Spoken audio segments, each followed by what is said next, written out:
घर वाला बाहर वाला। कल्पना हमेशा से ही एक अमीर खानदान में शादी करना चाहती थी। उसकी और विजय की अरेंज्ड मैरिज हुई थी।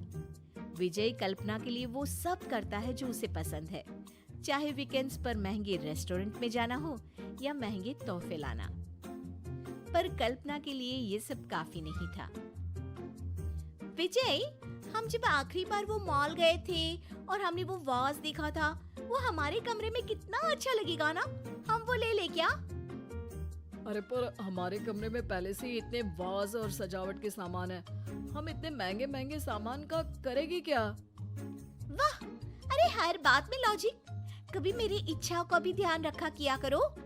वो मेरी सहेली शीना है ना, इतने शान से रहती है। महंगे कपड़े, बड़ा घर, बाहर घूमना, क्या बढ़िया जिंदगी है उसकी। और यहाँ हम हर हफ्ते का हिसाब ही करते रहते हैं। शादी के पहले क्या क्या सपने देखे थे। शाम को कल्पना सब्जी खरीदने जाती है। भैया, मशरूम थोड़े महंगे हैं आपके। अरे कोई बात नहीं ना, आप आलू ले लो। आप कहें तो मैं आपको मशरूम दिलवा सकता हूँ। पिछले 3-4 बार से मैंने देखा कि आप मशरूम या कोई एक्सोटिक सब्जी का भाव सुन के खरीदती नहीं है। अरे नहीं, वो तो मैं ऐसे ही रेट पूछने के लिए, ताकि पता रहे, अपडेट रह पाऊँ। ओह ऐसा? आपको कहीं जाना है? मैं ड्रॉप कर दूं क्या? अरे नाम का भी पता नहीं, ऐसे कैसे बैठ जाऊं आपके साथ? नाम संकेत, और पता जब घर आना तो पूछ लेना। ठीक है, ड्रॉप कर ही दो। कल्पना संकेत की कार में बैठ जाती है। वैसे आप रहती कहाँ हैं? बातों बातों में कल्पना संकेत को सब बता देती है। ओह, तो आपके पति जॉब करते हैं? हाँ, कहने को तो फुल टाइम जॉब करते हैं, पर पैसा पार्ट टाइम कभी नहीं आता। मेरी तो लाइफ ही खराब हो गई उनके साथ शादी करके। कल्पना की रोती शक्ल देखकर संकेत को बुरा लगता है। अगर आपको कोई भी परेशानी है तो आप ये मेरा नंबर ले लीजिए, मैं पास ही में रहता हूँ। अगले दिन फिर कल्पना जानबूझकर संकेत से टकरा जाती है। धीरे धीरे दोनों रोज उसी समय मिलने लगते हैं। मेरे पास तो तुम्हें देने के लिए कुछ भी नहीं है। तुमने मेरे लिए इतना कुछ किया है, मैं बदले में तुम्हें क्या दूं? मुझे तुमसे कुछ नहीं चाहिए कल्पना, बस तुम खुश रहो। दोनों अक्सर बाहर घूमने जाते हैं, महंगे रेस्टोरेंट्स में खाना खाते हैं और कल्पना ढेर सारी शॉपिंग करती है। आजकल घर लौटने में तुम्हें बहुत देरी हो जाती है। हाँ, मेरी कुकिंग क्लास थोड़ी ज्यादा देर चल रही होती है आजकल। पर तुम्हें उससे क्या?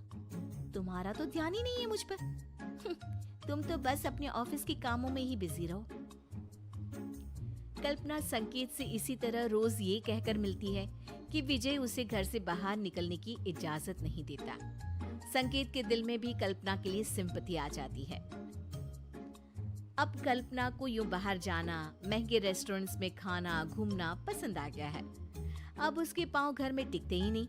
वो बस अपना फोन लेकर या तो फेसबुक पर चैटिंग करती रहती या बाहर घूमने निकल जाती। कल्पना, क्या हुआ है? आजकल बहुत ही बिजी शेड्यूल हो गया है तुम्हारा।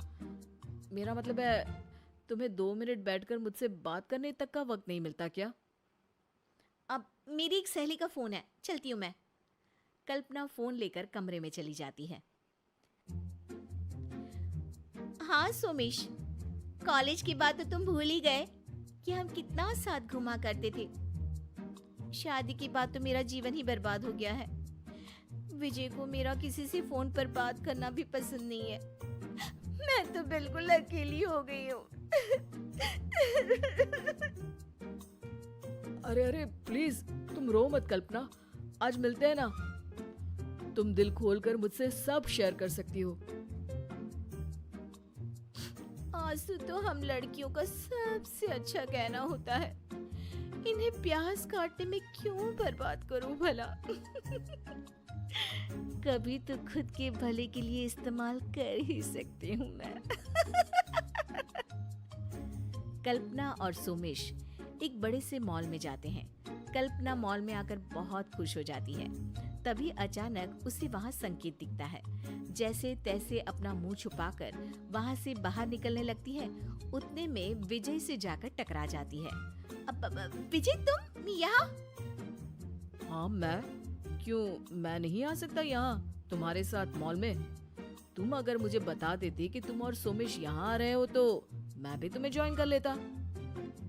कल्पना की नजरें शर्म से झुक जाती हैं। पर तुम्हें कैसे पता कि मैं यहाँ हूँ? तुम लैपटॉप से फेसबुक लॉग आउट करना तो भूल ही गई थी। तभी पीछे से संकेत आ जाता है। हे कल्पना, क्या कर रही हो यहाँ पर?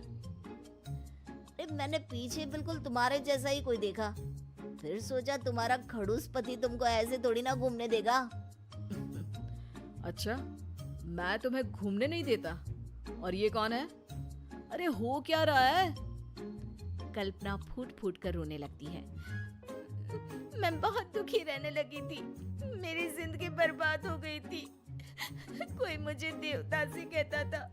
मैं इतनी दुखी थी कि अल्ताफ राजा की शायरी मुझे अपनी जिंदगी का किस्सा लगता था।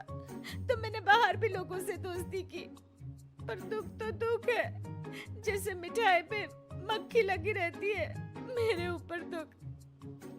बस करो, ये रोना धोना नहीं चलेगा अब तुम्हारा। मैंने तुम्हारा असली चेहरा देख लिया है। मैंने भी यार। और मैंने भी, पहली बार में ही। मेरी तो जिंदगी बर्बाद हो गई। रहने दो तुम, रोना तो मुझे चाहिए कि मेरी जिंदगी में तुम आई। हाँ, रोना तो मुझे भी चाहिए कि तुम मेरी जिंदगी में आई। अरे रोना तो मुझे भी चाहिए कि तुम मेरी जिंदगी में। पहले मेरी बीवी चोरी कर ली, अब मेरा डायलॉग भी चोरी कर रहे हो। निकलो यहाँ से, चलो निकलो। संकेत और सोमेश वहां से चले जाते हैं। विजय कल्पना से थोड़ा दूर जाकर बैठ जाता है।